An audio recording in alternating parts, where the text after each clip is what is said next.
On the board I've got some examples of consecutive integers. If you recall, integers will be non-fractional numbers. So 1, 7, 25, 144, negative 55, all those are integers. Also 0 is an integer if you wish. And consecutive integers have a +1 pattern to them. So in order to get from 1 to the next, you add 1. 1 plus 1 is 2, 2 plus 1 is 3, 3 plus 1 is 4, and so on. So if I'm looking at just a random integer, and I wanted to get the next consecutive integer, I simply have to add 1 to it. So what's negative 4 plus 1?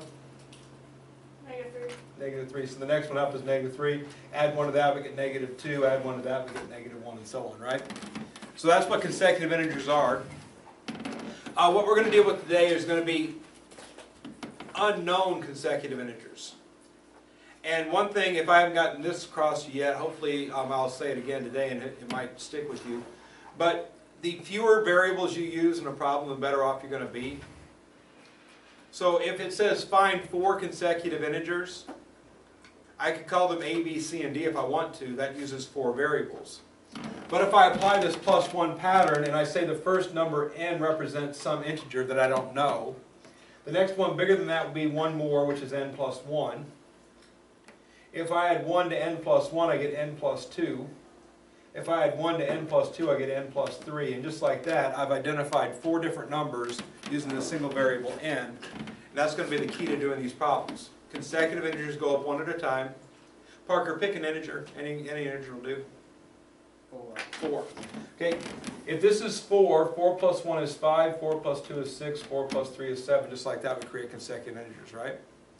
So again, we create this pattern to represent unknown consecutive integers using the same variable n to represent each one. So now, if I refer to the third consecutive integer, I'm using n plus 2 to represent it. If it says the first, n, third, n plus 3, or sorry, n plus, the fourth is n plus 3. The second would be n plus 1. So again, that's how they're going to do this. They'll say find however many consecutive integers such that the first added to the third is equal to the second. Something like that. All right? So let's try this out. Find 3 consecutive integers. Okay, as soon as you see the word consecutive integers, that is immediately going to be starting with n, and then you want to make this many of them. So add 1 and add 1 more.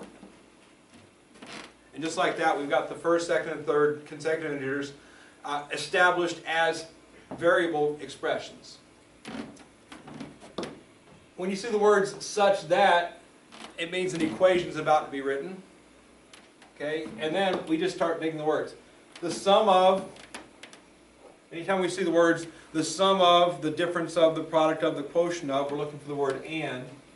That's where the plus sign goes. So add the first and the third. Okay, the first is n, and that's added to the third, n plus 2.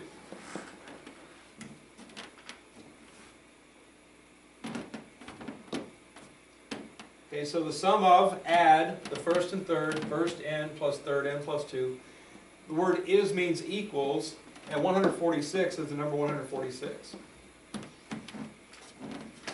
So you create your unknowns using the same variable, use those unknowns to create an equation. Notice I didn't even use n plus 1 because they didn't refer to the second integer whatsoever.